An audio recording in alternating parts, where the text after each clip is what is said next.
Perkenalkan, nama saya Putu Agus Satria dari kelas 11 IPA 5. Sel disusun oleh berbagai senyawa kimia seperti karbohidrat, protein, lemak, asam nukleat, dan berbagai senyawa organik lainnya. Yang pertama, karbohidrat. Karbohidrat disusun oleh senyawa karbon, hidrogen, dan oksigen. Karbohidrat merupakan senyawa yang terdapat dalam tubuh dalam jumlah besar. Karbohidrat dibagi ke dalam 3 kelompok, yaitu sebagai berikut. Yang pertama, monosakarida, yang kedua, disakarida, dan yang ketiga, polisakarida. Monosakarida merupakan gula sederhana dengan ciri-ciri rasanya manis, dapat dikristalkan dan dapat larut di dalam air. Disakarida merupakan dua gula dari gugus monosakarida dengan ciri-ciri yang sama seperti monosakarida. Polisakarida merupakan karbohidrat kompleks dengan rantai molekul yang panjang. Rasanya tidak manis dan tidak dapat dikristalkan. Komponen kedua penyusun sel adalah protein. Protein tersusun dari karbon, hidrogen, oksigen, dan nitrogen. Protein merupakan polipeptida dan biopolimer yang tersusun atas amino. Ada sekitar 20 macam asam amino sebagai unit dari penyusun protein. Asam amino sifatnya larut dalam air, dapat dikristalkan, mempunyai titik didih yang tinggi, dan dapat bersifat asam atau basa. Protein berperan sebagai penyusun membran sel dengan bergabung bersama lemak membentuk senyawa lipoprotein. Protein seperti itu dinamakan protein struktural. Selain itu, protein memiliki fungsi yang lain, misalnya membentuk enzim dan disebut sebagai protein fungsional. Yang ketiga, lemak.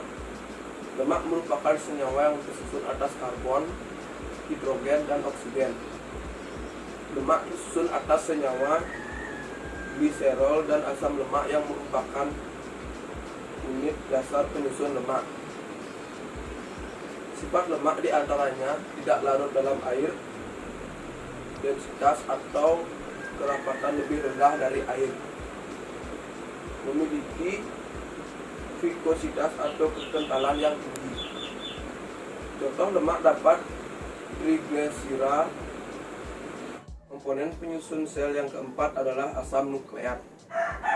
Asam nukleat merupakan polinukleotida terdiri atas nukleotida yang terdiri atas DNA dan RNA. Asam nukleat bertindak sebagai penyimpan informasi genetik pada sel. Asam nukleat terdiri atas nukleotida. Setiap nukleotida tersusun atas fosfat, gula pentosa, dan basa nitrogen. DNA berperan penting dalam pembentukan gen pada kromosom. Adapun RNA berperan penting dalam sistem protein. Penyusun sel yang kelima adalah air. Air merupakan senyawa utama dan merupakan senyawa dalam jumlah besar penyusun sel.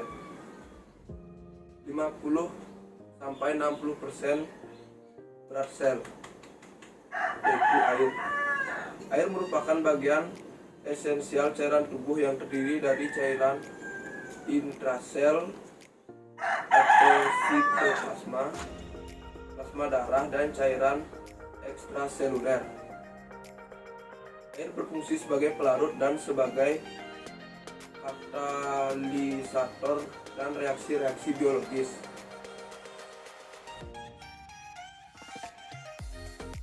Yang keenam, vitamin dan mineral. Vitamin dibutuhkan dalam jumlah kecil, tetapi harus ada. Peran vitamin adalah mempertahankan fungsi metabolisme, pertumbuhan, dan penghancur radikal bebas. Contoh vitamin: vitamin A, B1, B2, B3, B5, B6, B12, C, D, E, K, dan H. Yang ketujuh, mineral. Mineral merupakan unsur-unsur kimia selain karbon, hidrogen, dan oksigen.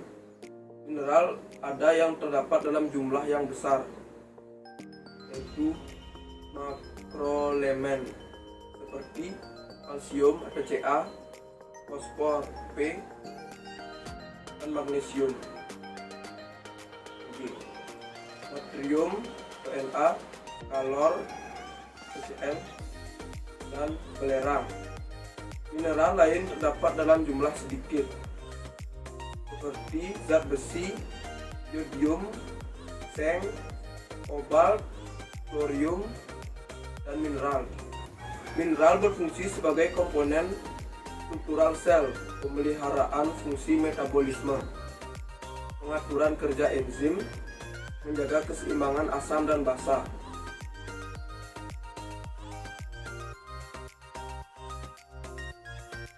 Salah satu ciri kimiawi sel bersifat elektrolit yaitu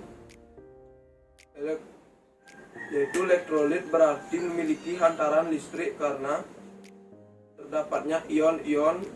Sebaliknya, kalau tidak terdapat ion-ion atau larutan netral berarti sifat non elektrolit karena tidak bisa menghantarkan arus listrik. Contoh gampangnya elektrolit NaCl yang kalau dilarutkan dalam air akan terurai ion-ionnya, yaitu ion positif Na dan ion negatif Cl. Jadi, sifat kimia sel itu dapat menghantarkan arus listrik. Sekian materi tentang komponen kimia penyusun sel dari saya. Atas perhatiannya saya tutup dengan Paroma Santi. Om Santi Santi Santi.